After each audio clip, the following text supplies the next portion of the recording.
Hi everyone, welcome to Bonnie Carolee Makes Carts. Well, I had a little bit of a project going on here and I thought I would share the complete process. This is my first video venture outside of the craft room, but I thought it would be fun to share with you just how quick and easy it is to make chocolate bombs. Believe me, I have watched more than just a few videos. I thought this was going to be a little bit complicated, but it wasn't. It was easy, right up my alley. So here we go, start to finish, wrapping up with some beautiful tags featuring Simon Says stamps, etched delicate frond, and etched berry branch. But first, chocolate. So what do you need for hot chocolate bombs? I'm working with something that's easy to melt, Sweet Tooth Fairy meltables. I also found these mini marshmallows, snowmen, and Christmas trees. So adorable and perfectly sized. And all you need is a mold and an icing bag. I chose a silicone mold, and I also went with an icing bag that was disposable. To melt the chocolate, I brought a pot of water on the stove to a boil and then took it down to a simmer. A large bowl was placed on top so that it's not touching the water, and then the chocolate goes in and it melts in just a few minutes. And now to put the chocolate in the mold. In a number of the videos that I watched, a pastry brush was used to put the chocolate in. I decided to use a spoon, specifically a soup spoon. Starting with a small dollop of chocolate, I used the back of the spoon to pull that chocolate up to the top edge of the mold. This worked well for me, and it was fast, and that is an important factor in these last few days before Christmas. So now that these half spheres are all lined in chocolate, they go into the fridge for just a couple of minutes. With the chocolate set, I'm going to switch over to a pastry brush. I do a quick check to make sure that the mold is completely covered in chocolate.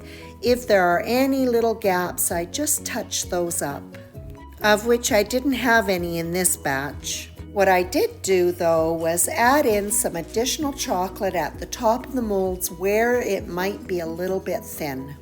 Once all the edges were reinforced, back into the fridge they went, this time for 5 minutes so that the chocolate is completely set.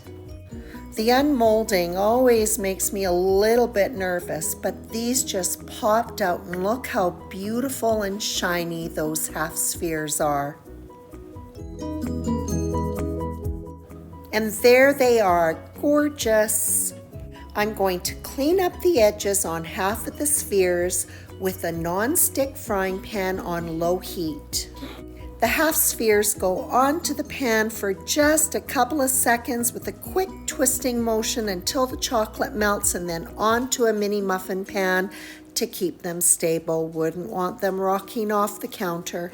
I am a big supporter of handmade everything when I have the time, and I did have the time, and I made my own hot chocolate mix. Because it's easy. The half sphere was filled up with the hot chocolate mix and then topped up with the cute mini marshmallows. I think that these add such a fun touch to these cocoa bombs. We're ready to add the other half of the shell. The top half of the sphere goes onto the frying pan with a quick twist until that chocolate melts slightly, and then onto the bottom half of the sphere, and it's as easy as that. You have a cocoa bomb. The two halves line up very easily. Sorry about my stand getting in the way of the viewing. It was actually a little bit awkward working around it too. I'm not really set up for filming in the kitchen. To finish these off, I melted a little bit of white chocolate and put it in a disposable icing bag. I snipped just a small bit of the end off so I get a nice fine stream of chocolate. Making these nice thin lines of chocolate was the hardest part of making the cocoa bombs. I kept ending up with these funny little squiggles. They may not look perfect, but they are grandson approved. I might have had a sip or two, and they are rich and delicious. And now on to the tags. I'm painting lots of panels of Canson XL watercolor paper with Gonzai paints. These paints are a good choice when you want saturated color. For the first panels, I'm going to be working with a couple of the dark blues and black. I will be applying a few layers of paint to really get that deep tone. When watercolor dries, it does lighten. I apply first one layer and then I use my heat tool to dry it, and that shows me what it's going to look like. I keep layering on the paint until I've got the depth of color that I want. To help my panel flatten out, I use my craft pick to hold it down as I'm drying it. For the dark blue panels, I use 3 layers of paint. Using 1 layer of black really helps to get that tone deep. These panels will be used to cut the tags for one of the designs. I love the beautiful texture and color variations. On to the next color. I'm using up some scraps of watercolor paper. I'm aiming for eggplant. I applied 2 layers of dark purple, drying after each one. I add yet another layer of purple, but before I dry it, I add a layer of black. 1 more layer of purple, and then we're done for this panel. I'm happy with the color. Looks like eggplant to me. This paper will be used to die cut etched delicate frond. Now I need some beautiful green paper to die cut etched berry branch. My initial layer is pretty random, a dark green mixed with a lighter yellowish green. After this layer is dried, I use long strokes and alternate between the light green and the dark green. The deep blue and eggplant panels are spattered with watered down gouache. I use a small watercolor brush to achieve a fine spatter. All of the eggplant panels are also spattered with tarnished brass distress stain. The die cutting, including the vellum, banners, and labels, were done off camera. So speaking of the sentiments, I recalled in the deep recesses of my mind that I did have a stamp set that had something to do with hot chocolate. And I searched and searched, and I found it. Cocoa and Love. This is one of those itty-bitty stamp sets, and I'm pretty sure it was a freebie that Simon Says Stamp gave out I don't even know how long ago. But it is still available. The sentiment was absolutely perfect for this project. All you need is love and cocoa. And of course, cocoa is chocolate, so that would be correct. For the tags with the berry branch, I use the smallest die in a scalloped nesting die set to cut all of the labels. The sentiment was stamped with Versamark ink. Because Versamark is slow drying, I stamped all of my labels at once and then coated them with the powder before heat setting them. A banner die was used to cut the vellum for the tag featuring delicate frond. The sentiment was positioned so that I could punch a hole at the top of the banner. I think I have about 6 of the banners stacked, and I'm going to use the We Are Memories Crocodile. I have the 1/4 inch punch to punch a hole through all of them. This powerful punch has no problem going through all those layers. Now that all of the preparation work has been done, the tags go together fairly quickly, especially this first one. The tags were die cut from Neenah Classic Crest 80-pound cardstock in 2 different styles using Simon Says Stamp's large standard tag and large rounded tag. I chose the lighter weight cardstock because 2 tags will be adhered together. The tags are lined up in pairs. 2 strips of Sukwang tape are being adhered to the tags in the bottom row. This 2-sided tape is very strong and will hold the threads that I'm going to be wrapping around the tags in place. I am wrapping the tag with embroidery thread. It is a metallic variegated thread by DMC and it is just gorgeous. The embroidery thread is too thick, so I pull about 3 strands to crisscross around the tag. Once the tag is wrapped, it is adhered to its partner tag. In addition to the 2 strips of double-sided tape, I also add some liquid adhesive. I make sure that the side with the liquid adhesive goes face down on the side with the double-sided tape. The die cut from the etched berry branch is adhered to the tag. To add a little bit of dimension, small foam squares are placed at the base of each of the leaves. The liquid adhesive is run down just the center stem. With all the berry branches in place, I now adhere the sentiment label, which is going to be at a little bit of an angle. I place a dot of glue at the base of the berries. The glue really isn't that visible, but I'll be covering it up with a gold sequin.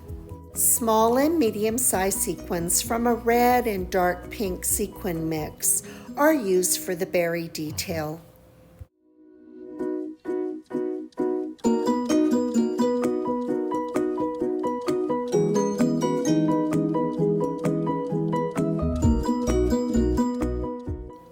A gold sequin is added in where the drop of glue holds the sentiment label in place. The same embroidery thread used to wrap the tag will be used for the tie, but it has not been thinned down. A slip knot right at the top of the tag holds the thread in place. When I don't have enough hands to do the job, reverse tweezers come in handy. The tails of the tie are kept long so that they can be easily wrapped around the cellophane bag, tied in a bow so the recipient can open it easily. This first set of tags is wrapped up with Nouveau Crystal Drops Morning Dew being applied to each of the sequins. When the Morning Dew dries, it is clear, making those berries really stand out. On to tag 2. This one is much more elaborate. 2 different styles of tags were die cut from the dark blue watercolor paper using the same dies that were used in the previous tags. The edges of the tags and the tips of the leaves on the fronds are going to be gold embossed. Working on 2 or 3 tags at a time, I take my ink pad and just run it on the edges. Powder is applied to all of the tags that I have inked, and then I go ahead and do the heat embossing. I work on the delicate fronds in the same way as the tags.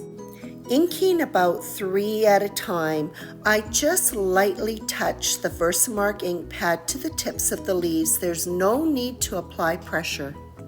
The embossing powder is applied to all of the leaves that have been inked before they are heat set. Working on multiples ensures that the heat tool is at its maximum temperature. The embossing powder melts very quickly. Lots of prep for this one, but now we're ready to start assembling them. Working on multiples, I like to do them in assembly line fashion. I have a sample that I always put together so I have something to follow. With just a light stream of glue down the stem, the fronds are going to be adhered to the tag first. The vellum banner is positioned so that the holes line up and it is at a slight angle. I'm not going to use any glue. There's going to be some elements added on top that will help hold it in position. Berry branches and holly leaves were die cut from matte gold cardstock from a cute die set from Simon Says Stamp called Christmas Foliage. The top right-hand leaf of the berry branch is trimmed off so that when it is adhered, it's not going to cover up the sentiment. Glue is applied just along that central stem and it's going to catch the vellum and the tag, holding that sentiment in place. All of the work in this tag is in the preparation. The assembly goes very quickly. Before the holly leaves are attached, I'm going to thread the tags with embroidery thread. Like the other tag, I'm working with DMC's metallic thread. Sorry, I sometimes forget that I'm filming and I'm not right underneath the camera, so you can't see what I'm actually doing. I've edited the nothingness out of my video. The embroidery thread is threaded through the hole and then slip knotted just like the previous tags. The tails are left long for packaging purposes. The small holly leaf is adhered first, the large one overlaps it. The Christmas foliage die set also includes a die to cut out berries. I've die cut quite a few out of the eggplant watercolor paper.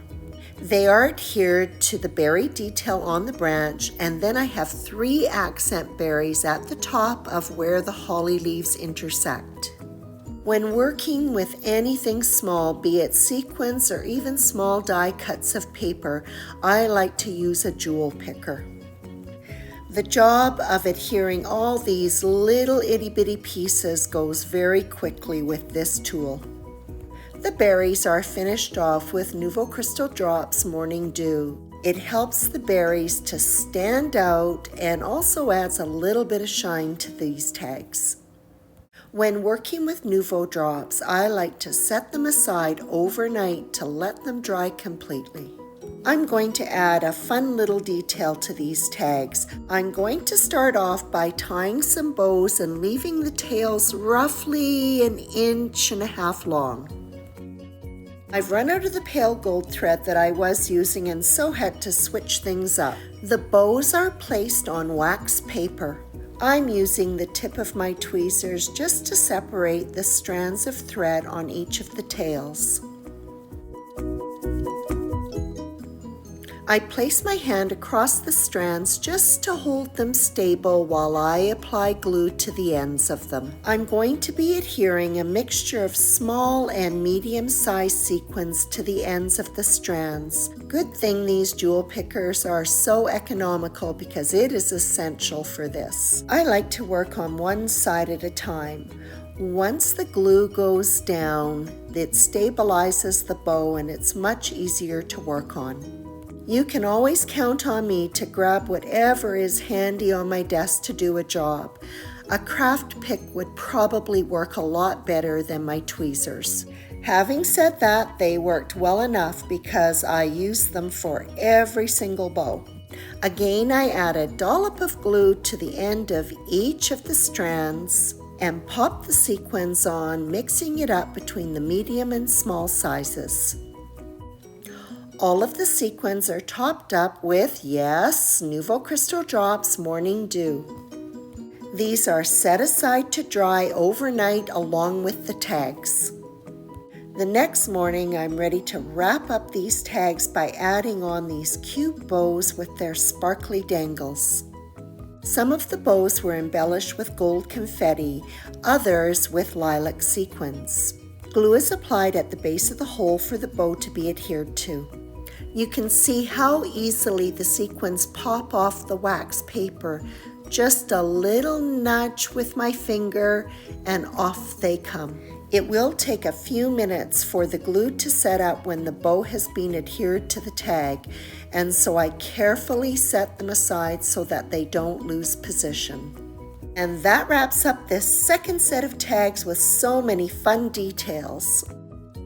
These tags take a little bit of time to make, but I think they're beautiful and worth the effort. Anyways, I needed something beautiful to detract from the imperfections of my chocolate bombs. Or are they cocoa bombs? Hot chocolate bombs? If you are interested in any of the products used today, you can find links in the description of my YouTube video or on my blog at bonniecarolee.com. This was a super fun project featuring Simon Says Stamps, etched delicate frond, and etched berry branch. I hope you enjoyed this video, and as always, I appreciate your visit.